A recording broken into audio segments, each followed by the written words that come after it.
So what's up, guys? My name is Max Shoemaker. What I want to do is just talk about my first real professional short film that was called The Treehouse. The first video I posted on this channel was actually the teaser for that. I want to talk about what I learned.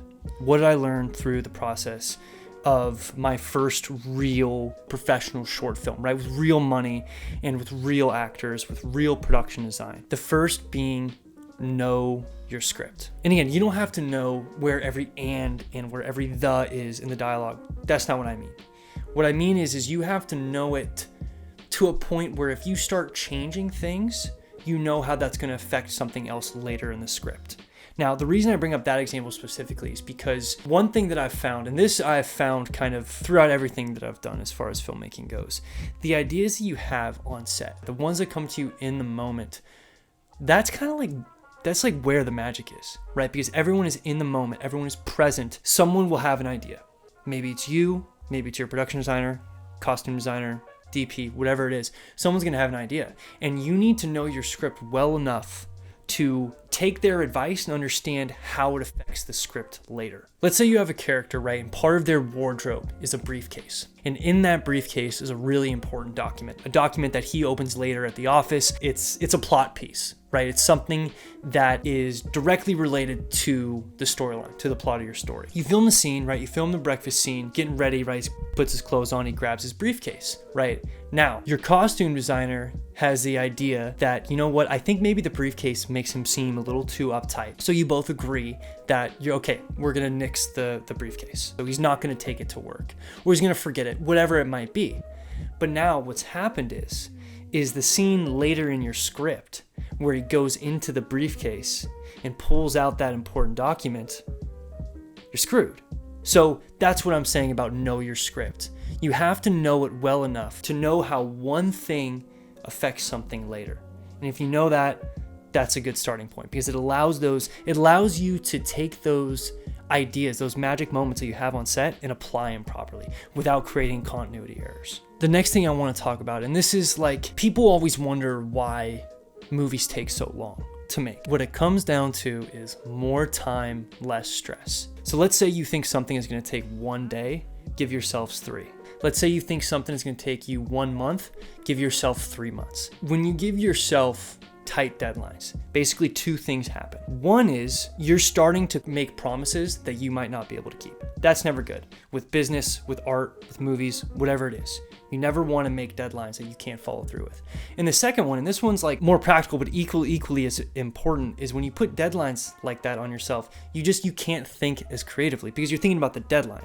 You're thinking about the project in relation to the deadline, not the project in relation to the product, and it clouds your mind and you're thinking about the wrong thing. So just give yourself ample time. Okay, the third lesson I want to talk about is know your location. Yes, I mean like know what it looks like, but I really mean, is it workable? Is it feasible for the amount of people you have, right? Is it feasible for you and your crew to operate in there? This is a period piece that takes place in the 1960s. I needed a location that was already pre-style in that early 60s look. Because if it was just a modern looking house that we had to take everything out of and then make it look 60s, we don't have enough money for that. So I found this place on Gigster and it was perfect. You know, when you guys see it, like the location was for that style, the wood paneling, it was just perfect. And I was kind of blinded by that.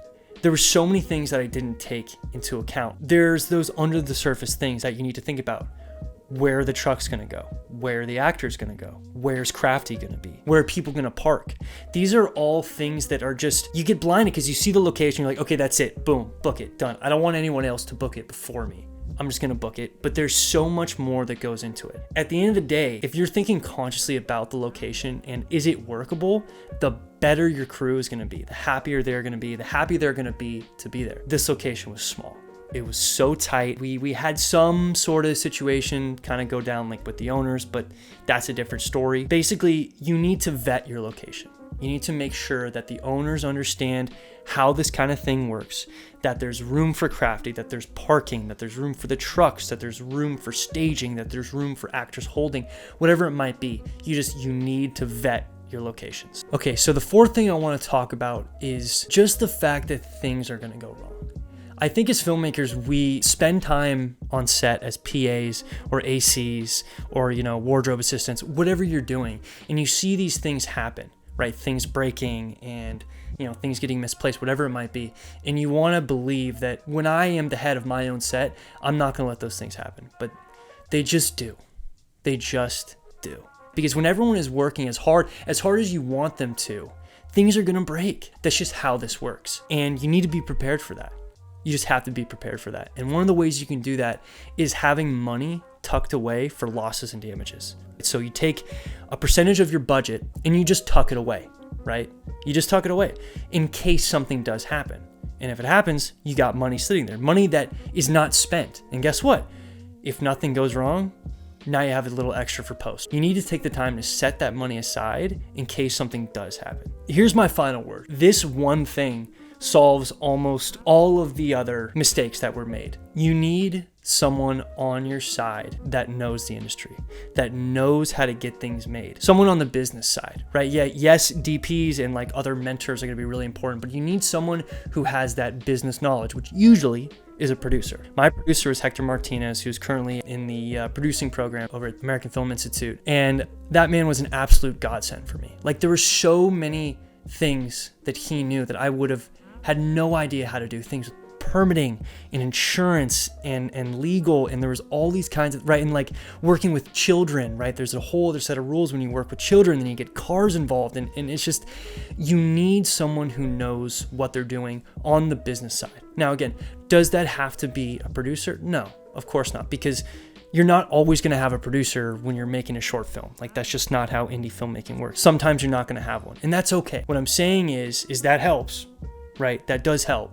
But also, it just is so beneficial to have someone who knows the business side of it. There were so many mistakes that I made that wouldn't have been made if Hector had been there from the beginning, right? He came on later, but in the beginning, he wasn't there. I was just doing everything on my own. All right, guys, I hope this was informative. Just go ahead and like, comment, subscribe. If you have any questions, like more about the process, any other questions about what I learned, do's and don'ts, things like that, just go ahead and comment.